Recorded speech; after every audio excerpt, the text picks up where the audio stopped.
One afternoon, a boy named Alk was quietly fishing by the lake when a strange old man appeared and asked if he wanted to learn magic. The offer was too good to refuse, so Alk began spending his days training under the man Eldies, a skilled mage.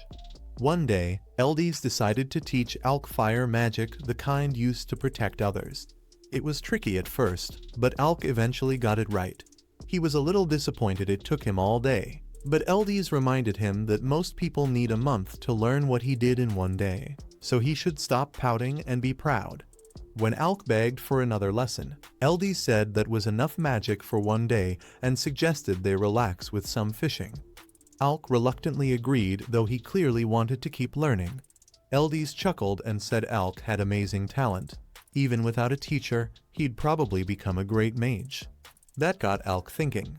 "Then why did you even bother teaching me?" he asked. Eldies smiled, but before he could answer, his fishing line suddenly jerked, and the conversation was over. The next day, training continued.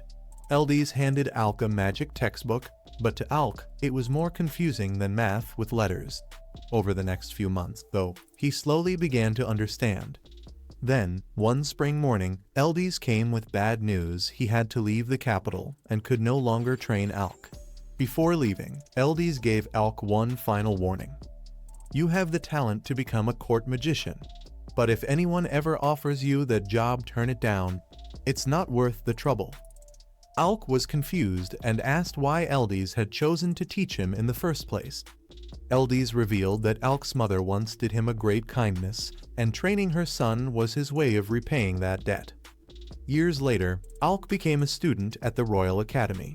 One day, he found an old yearbook and discovered that Eldies had once been the top student and later a court magician, before being banished from the kingdom. That explained everything, except Alk immediately decided he'd become a court magician too, to clear Eldies' name, completely forgetting the old man's warning. Fast forward, guess what? Alk got banished too.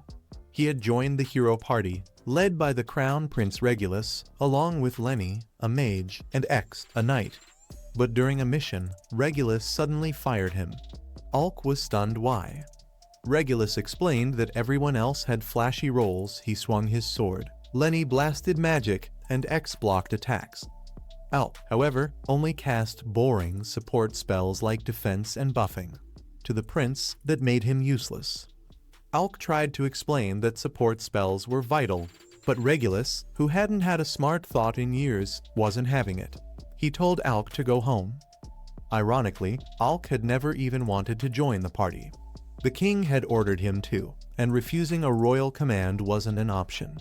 Now, the prince who banned commoners from carrying weapons just so no one could outshine him was calling Alk weak. Even after being kicked out, Alk still wanted to help. He wrote down monster patterns and battle strategies for the team and went to deliver them at the castle, only to find out he'd been stripped of his court title. Then Lenny showed up, just to rub salt in the wound. She'd always been jealous of Alk since their academy days. He'd been praised while she wasn't. When Alk politely asked her to deliver a letter to the king, she tore it to pieces right in front of him and told the guards to throw him out. 4 years after becoming a court magician, Alk had tried to fix the corrupt system, but nothing changed. Then one day, he heard a familiar voice, Yora, his old friend. She hugged him tightly, shocked to see him again. Sitting by the canal, Alk told her everything. Furious at how the kingdom treated commoners, Yora ranted until Alk calmed her down. Then she smiled, saying she was glad he'd been kicked out. It meant he was free to join her party. Moved by her faith in him, Alk agreed. The next morning, they set off for Fisizal City. Alk thought about Eldies' old warning, wondering if things would have been easier if he'd listened. Back in the capital, Prince Regulus bragged about finally getting rid of the commoner mage. Lenny cheered, saying they could now replace him with a noble and clear dungeons faster. Spoiler, they're going to regret it. Days later, Alk and Yora arrived in Fisizal, a city where nobles and commoners actually got along. Yora called it a paradise for adventurers and led Alk to the guild to register. That's when trouble started. The receptionist told Alk he needed a special license to explore dungeons past level 30, and that required 2 years of registration. Worse, Yora's teammate Kesha had already angered the guild earlier, so no one wanted to help them. Yora was frustrated their team had already reached floor 52, but now they'd have to wait 2 years. Still, she shrugged it off. No point complaining. We'll just explore where we can. Later that day, they entered a dungeon only to face a swarm of red hornets the size of footballs. Yora boosted Alk with magic, but there were too many. Alk realized something had disturbed their nest. Yora charged ahead, ignoring him. "You've gotten soft, Alk. Remember who you were before you became a court mage?" That fired him up. Alk unleashed his full-strength fire blasts, then a massive thunderbolt, wiping the hornets out. But before they could breathe, the ground shook as a giant earthworm erupted and coiled around Yora. "Your defense magic still as strong as back in the academy?" Alk yelled. "Only if your attack magic's still insane," she shouted back. Trusting her shields, Alk summoned a fire tornado, engulfing both Yora and the monster. When the flames cleared, the worm was ash and Yora stood unharmed, grinning. "Your magic's still incredible," she laughed. "Can't wait to get the team back together, it'll be just like old times." Before graduation, Alk was part of a legendary student team made up of Ornis the warrior, Krazia the archer, Yora the support mage, and Alk himself the attack mage. On their final day at the academy, they shattered the dungeon record by clearing the 68th floor and secured top ranks. As they walked home, Alk suddenly dropped a bombshell: he wasn't joining their adventuring party. Instead, he planned to become a court magician. His friends were disappointed, especially Ornis, since together they could have formed the strongest adventuring team ever. But they respected his choice. Before parting ways, Yora made it clear she wouldn't give up on recruiting him in the future. Fast forward to the present. Yora officially welcomes Alk to her party. To celebrate, she treats him to a feast, and then promptly gets drunk after a single mug of beer. While she's slumped over, Alk gently uses magic to cover her with his jacket. Just then, a stranger appears behind him, mocking how considerate Alk is for an adventurer. Alk ignores him, but that only ticks the man off, and he smashes a bottle at Alk.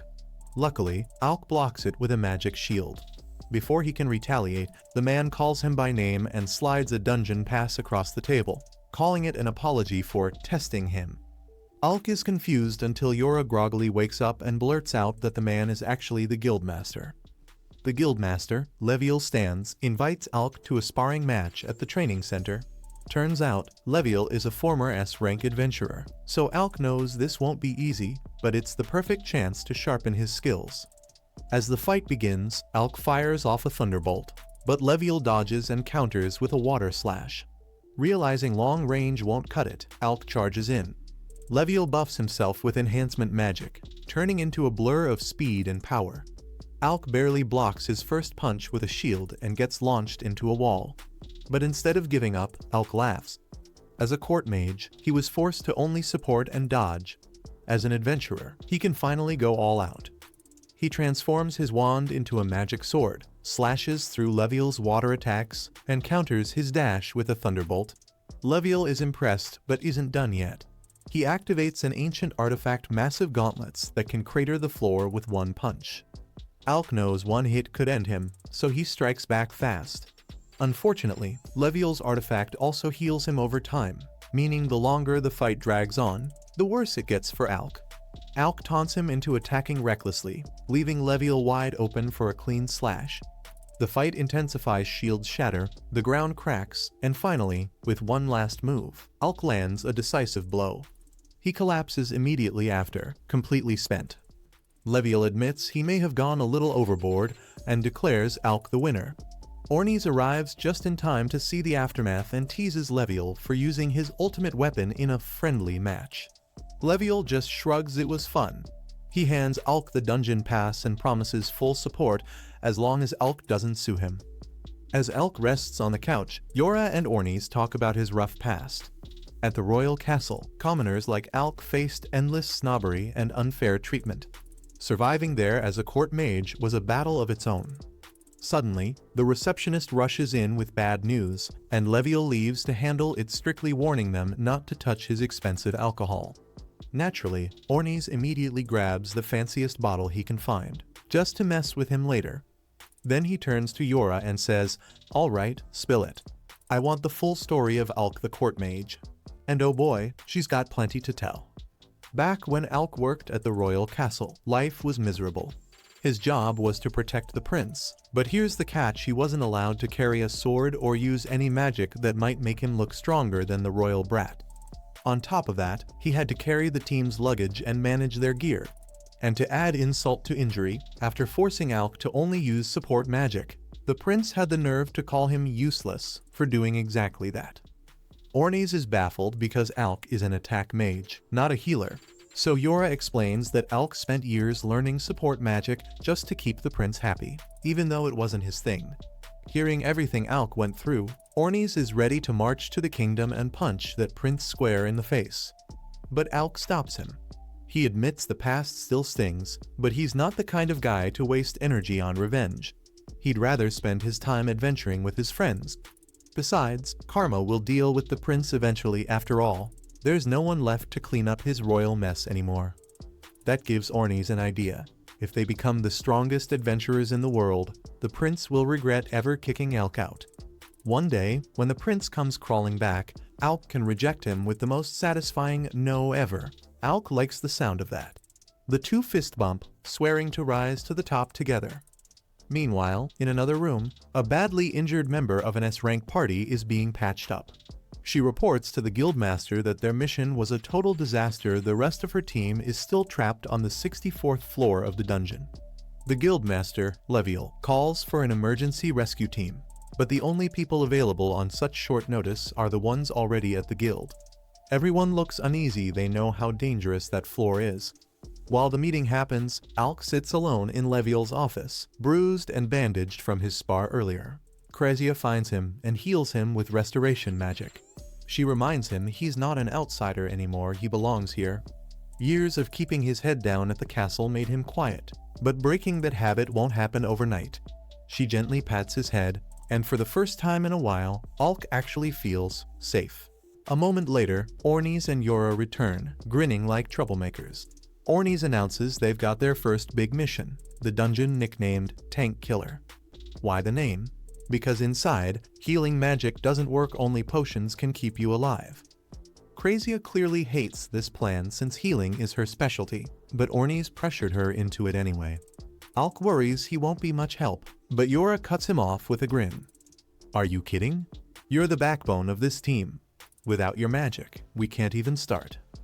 And just like that, Team Alk is heading into their first dangerous mission together. End of episode 2. The team's goal is simple: reach the rescue party trapped on floor 64. The problem: getting there the normal way would take forever, and they don't have that kind of time. Luckily, the guild master gave them a little cheat code, a dungeon core. This handy item lets them skip past all the previous boss fights up to the floor it was found on. Since Krista brought this one back from floor 64, it means smooth sailing, well, mostly. The floor boss is said to be an undead monster, so everyone's counting on Alk's attack magic to deal the final blow. That's why Ornies tells him to save his energy until the big fight. Alk's unsure about sitting out of most of the action, but Ornies insists it's better than him running out of magic mid-battle. They teleport to the 64th floor, and right away, a pack of skeletons welcomes them. Ornies, never one to waste time, charges forward and starts spearing bones left and right. Yora yells for him to slow down so she can cast defensive magic on him, but honestly, he's doing fine without it. Alk and Kra trail behind, chatting. Alk's surprised to learn Ornies owns a weapon like Levio's. Kra explains it's basically just a spear with sharpness and unbreaking enchantments. Nothing fancy, but perfect for a guy like Ornies. Things are getting dull since Ornies is single-handedly wrecking everything, so Alk offers to help. Ornies shuts him down, saying he wants to handle all the fodder himself. As they continue walking, Alk suddenly senses something creeping up on him. He spins around and fires a lightning bolt, boom, right on target. Turns out, it's a Grim Reaper, invisible until Alk struck it. Ornies cheers, proud that Alk's instincts are still razor sharp. But Alk quickly catches on Ornies' new invisible monsters were on this floor and didn't say a word. Ornies admits it. claiming he wanted Alk to figure it out himself for confidence building. Alk isn't exactly thrilled about being turned into a teaching experiment, and the others apologize for going along with it. Krazia even tells Alk to take his anger out on Ornies later. Alk agrees after the mission. They push deeper into the dungeon and stumble upon an even bigger skeleton horde. Ornies gets all hyped up, ready for a decent challenge, but Yora reminds him this is a rescue mission, not a tournament. Of course, he ignores her. Alk joins him, and Yora casts enhancement magic on both. While the two mow down enemies like it's nothing, they forget that Yora can't fight and she's instantly surrounded. Thankfully, Kraus swoops in to save her. Alk decides enough is enough. He tells everyone to get behind him and unleashes a massive thunderbolt that wipes the floor clean. Once the coast is clear, Ornies finally asks why Alk keeps spamming the same spell. Back in school, Alk used to mix it up with all sorts of cool magic. Alk explains that constantly cleaning up after reckless people read, a certain prince made him rely on lightning bolts. They're quick, simple, and effective. Suddenly, a terrifying roar echoes through the dungeon, the floor boss. Yora confirms it, and they rush ahead. With Yora's speed boosts, Ornies takes the lead, sprinting like a blur. When the others catch up, they find him casually sitting at a cliff's edge, watching a guy below being chased by the boss. The poor guy's name is Loki, the support mage of the rescue party, and apparently, everyone hates him. Ornies calls him annoying, and Loki yells that if he dies, he'll haunt Ornies forever. Ornies seems fine with that. Then Loki trips, and Alk freaks out, wanting to help, but the others tell him to relax, this is just Loki's fighting style.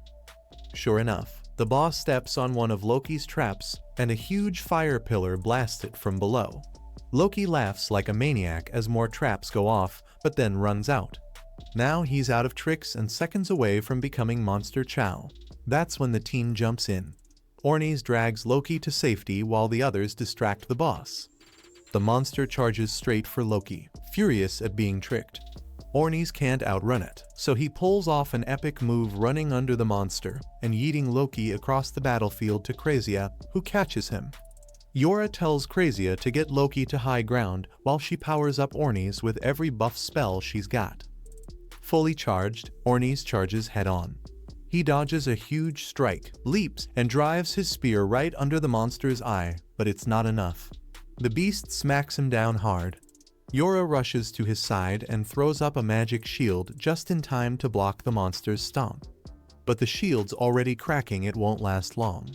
Yora shouts for Alk to hurry up with his spell before her shield gives out. Up on the clifftop, Loki finally stops panicking long enough to notice what's happening below, and what he sees blows his mind. Alk, the legendary genius mage he's heard so many rumors about, is actually here in the flesh.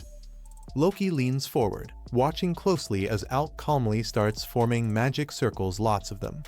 3 to 5 at once would already make someone a prodigy. But Alk, he's casually spinning out 20 like it's nothing. Loki's jaw drops. Sensing danger, the undead monster charges toward Alk to interrupt his spell, but Ornies steps in, blocking its path. The moment Alk finishes casting, the air explodes with power as he rains down a storm of lightning bolts one after another before unleashing a massive, concentrated blast meant to finish the beast once and for all. Unfortunately, the monster leaps aside at the last second, dodging the hit. Alk quickly warns everyone to brace for a counterattack. Ornies calls to Kreia for cover fire, and she immediately fires off an arrow rain, pelting the monster and slowing it down. That gives Yora enough time to trap it with binding magic, leaving it wide open. Ornies seizes the moment and hurls his spear straight through the monster's skull bullseye. But somehow, the undead refuses to stay dead. It roars and launches one last desperate attack right at Alk. Bad move. Alk smirks and activates his ultimate trump card, Reflection Magic. It's a spell so advanced that only he's ever pulled it off. The monster's own blast bounces back with full force, exploding in a blinding flash. When the dust settles, Ornies jumps in to finish the job, splitting the creature's head clean in two. Once the smoke clears, Loki finally climbs down and congratulates everyone. He's especially impressed by Alk, saying he's heard all about his legendary feats like the time he took down a Hydra with a single spell. Alk humbly thanks him but admits he's no longer a court mage. Loki is stunned. "What kind of idiots fire you?" he blurts out. Then Loki drops a bombshell. There's another floor boss still roaming around. Everyone freezes. Loki explains that when his team got here, 2 bosses appeared at once. He volunteered to lure away the dumb ones so the others could focus on the tougher opponent, a black armored knight that's probably a possessed suit of armor. Physical attacks won't do much, so their best hope is Alk's magic. Loki tosses Alk a strange cross-shaped artifact called Shwor, saying he can keep it, but there's a catch. Kreia instantly gets suspicious because, let's be real, Loki never gives out freebies. Loki assures them it's nothing big. He just wants Alk to fight the second boss without using any magic. Everyone stares at him like he's lost his mind. "You expect a mage to fight without magic?" Ornis asks. Loki just grins and says, "Exactly. The Death Knight will be expecting magic. So, we'll hit it with the one thing it won't see coming." Subscribe, because things are about to get way crazier in the next one. Anyway, remember that spoiled prince who fired Alk? Yeah, this is him now running for his life through a dungeon with his team, being chased by 2 oversized caterpillars. The prince can't believe it. Monsters like these used to be no big deal. Panicking, he yells at Lainey to use magic, but her spells suddenly won't work. He calls her useless and decides to handle it himself, except when he swings his sword. It just bounces off. That's when reality hits. He's washed. Lainey and the knight grab him off the floor and start sprinting for the exit while the prince's ego crumbles mid-run. He tries to figure out why he's suddenly so weak, then remembers this all started after he kicked Alk out of the team. But instead of realizing Alk was actually the backbone of their success, he convinces himself Alk must have cursed him. So, he storms off to the royal magician, Vojan Forners, demanding a curse check. After a quick scan, Vojan says there's no curse, just an anti-magic field on the dungeon's 30th floor. The prince scoffs, saying support magic is for cowards like Alk anyway. Vojan, trying not to facepalm, notes that Alk actually reached the 68th floor back in his academy days. The prince laughs that off too, calling it a silly rumor spread by commoners. Vojan doesn't even argue there's no cure for stupidity. Just then, a guard informs the prince that the king wants to see him. The prince smirks, thinking his father will back him up. Spoiler, he doesn't.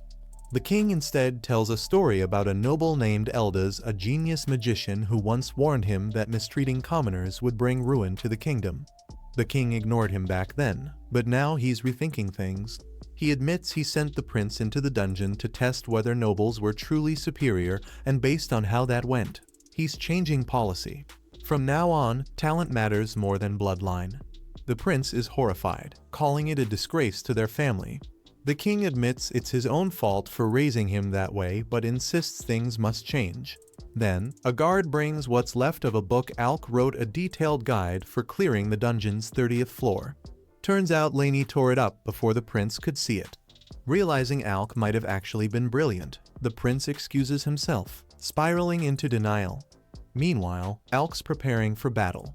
Loki warns him not to use magic against the boss, not because it's weak, but because he wants the monster to think Alk's just a melee fighter.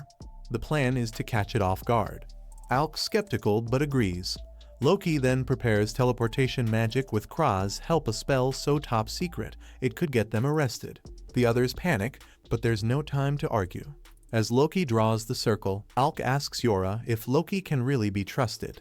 She admits Loki's kind of a jerk, but when it counts, he always delivers, like that one time he led a high-level raid with 0 casualties. Hearing that, Alk decides to trust him. Moments later, they all step into the circle and vanish, reappearing right in front of the boss fight. The rest of Loki's team is exhausted, barely holding off a hulking Dark Knight. Ornis jumps in to give them cover while Alk sneaks around for a back attack, but the knight reacts instantly, leaping into the air. Loki helps pull the others to safety while Ornis goes head-to-head with the monster. Its armor is insanely tough, and weirdly, there's nobody inside. Still, Ornis isn't fazed. When the knight jumps, Ornis pins its cape down, giving Alk the opening to slice off its head. The helmet clatters to the ground, but of course, it's not over. The body suddenly twitches back to life, tendrils writhing out of its neck. Turns out, it's a headless undead knight and the monster they killed earlier. Just its horse. Alk freezes for a split second, and in that moment, the Dullahan lunges from above, ready to strike. Alk raises his sword just in time to block the knight's strike barely. The monster is faster and stronger than before, which means it had been holding back earlier. Great. That means things are only going to get worse from here. Luckily, Alk's not alone. While he's holding the line, Yora keeps spamming buffs on Ornest, who charges forward and lands a heavy blow, giving Alk an opening to push the knight back. Even so, the knight's armor is insanely tough. If Alk's sword wasn't an artifact, it would have snapped ages ago. And since the knight's undead, it just keeps regenerating no matter how many times they hit it. Then, things go from bad to worse. The knight picks up its own head, slaps it back on, and lets out a scream so loud it rattles everyone's brains. It kicks Alk across the room like a ragdoll, but Yora quickly casts a barrier, saving him from being splattered on the wall. Alk thanks her, saying he didn't expect the knight to be so good at martial arts. Without her barrier, he'd be toast. He then yells at Loki, asking how much longer he's supposed to stall this thing. Loki, still working on his big spell, casually replies, 5 more minutes. Easy for him to say. Alk almost died 5 seconds ago, and only has 3 potions left. Ornest is barely hanging on, so he shouts at Alk to get it together, and the two keep the knight busy while Loki finishes up. Finally, Loki completes his setup. A massive magic circle lights up the floor as he starts laughing like a maniac. The knight panics and charges straight at him, slashing Loki across the chest, except, surprise, that Loki was just an illusion. The real Loki watches from above as ice forms under the knight's feet. Then Ornest steps on a teleport trap Loki and cross-set earlier, warping behind the knight to knock it forward. Marbell leaps down from an archway for a finishing blow. The knight dodges, but that's exactly what Loki planned. Another ice trap triggers, slowing it down. The knight realizes Loki's behind all of this and climbs the tower to take him out. Loki draws a magic blade, but Yora's worried he's not built for close combat. Thankfully, he'd asked her for a 7-fold strength buff beforehand, though his body's barely handling the strain.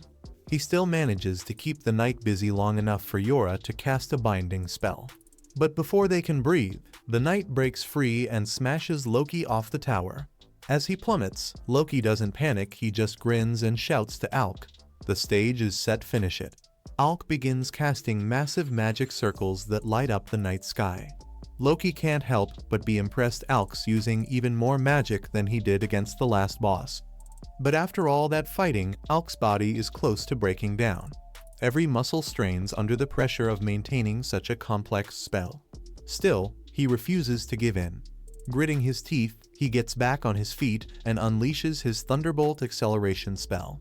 The blast tears through the battlefield, but the knight still isn't down. It's already starting to break free from Yora's binding magic. She struggles to hold it and yells for Alk to finish it off. Easier said than done. Alk's body is on the verge of collapsing. This is the second time today he's used this much power, and the mana drain would have put most mages in the hospital. But Alk isn't most mages. With sheer willpower, he pushes through the pain and completes his ultimate spell.